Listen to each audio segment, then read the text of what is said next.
You grab a compass from your backpack, watch the little red arrow spin around, and it just somehow magically points north every single time. But how does it actually work? Today, I'll explain how a compass works to you like you're 5 years old, and by the end, you'll understand why that tiny arrow always knows which way is north without batteries, satellites, or any fancy technology. Here's the simple answer. Earth is a giant magnet, and your compass is a tiny magnet that can spin freely. The compass needle lines up with Earth's magnetic field, just like how two magnets snap together when you bring them close. The red end of the needle points toward Earth's magnetic north pole. That's it. No GPS, no electronics, just a piece of magnetized metal responding to invisible forces from the planet itself. Now, let me show you how this actually works. Imagine our whole planet Earth is like a giant invisible magnet. Not the kind that you stick on your refrigerator, but a massive, super powerful magnet that is as big as the entire world. The giant magnet has two ends, just like the little magnets you play with. One end is called the North Pole, and the other is called the South Pole. But this giant magnet isn't sitting on top of the Earth like a hat.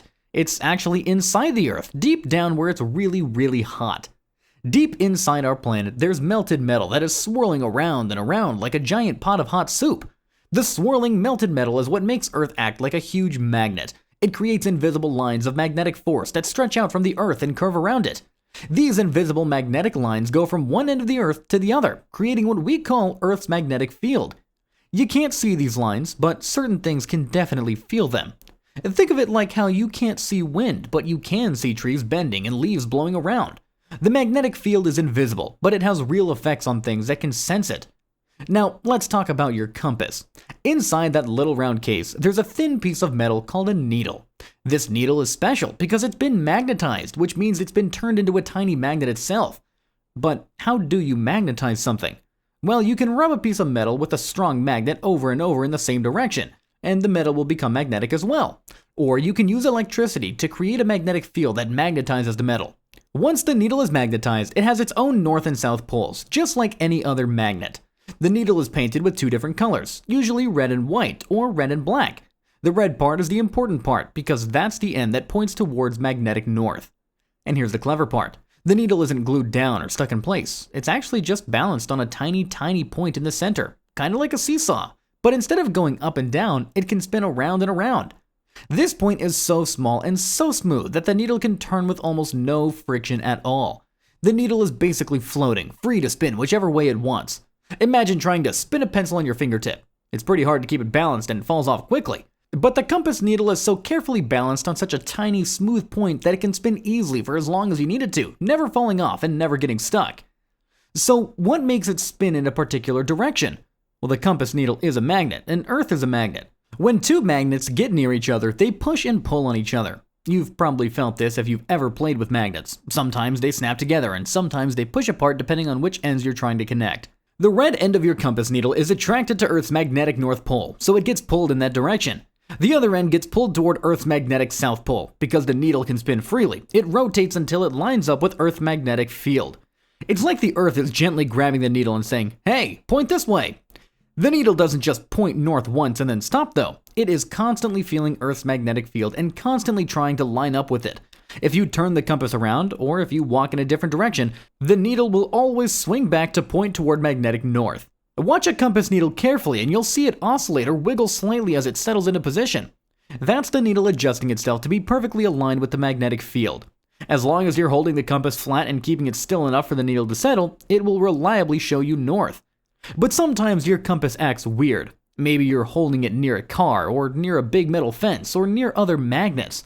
When this happens, the needle might point in a completely different direction. Your compass isn't broken though, it's just doing exactly what it's supposed to do, which is point toward the strongest magnetic force it can feel. Cars have lots of metal in them, and that metal can create its own magnetic field that's stronger than Earth's magnetic field, at least right where you're standing. So the needle points toward the car instead of toward north. Other magnets do the same thing. If you hold a refrigerator magnet near your compass, the needle will point toward the magnet because it's much closer and much stronger than Earth's distant magnetic field. Even things like metal belt buckles, watches, or rings can sometimes affect a compass if they're close enough and contain magnetic materials.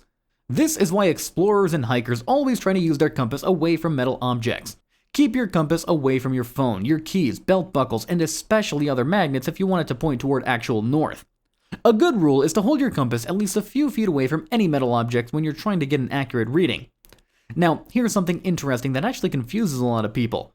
When your compass points north, it's not pointing toward the same North Pole as where Santa lives. There are actually two different norths. There's geographic north, which is the top of the Earth where the planet spins on its axis, and there's magnetic north, which is where Earth's magnetic field actually points. Magnetic north, the place that your compass points to, is actually in northern Canada, hundreds of miles away from geographic north. And here's something really wild. Magnetic north moves around. Not fast, but over many years. It slowly wanders because that swirling melted metal deep inside the Earth is always moving and changing. Scientists track this movement, and every few years they update maps to show where magnetic north has drifted. In fact, magnetic north has been moving faster in recent decades, traveling about 30 miles per year towards Siberia. Eventually, if it keeps moving, magnetic north might not even be in Canada anymore. For most people, though, this difference between magnetic north and geographic north doesn't matter very much. If you're just trying to figure out which way is north so you don't get lost in the woods, your compass will work just fine. But for people who need to be really precise, like ship captains or airplane pilots, they have to account for this difference. Some compasses are filled with liquid, usually oil or alcohol instead of just air. This liquid helps the needle move more smoothly and settle down faster when they're trying to read their direction. Without the liquid, the needle might bounce around and wobble for a little while before it stops moving.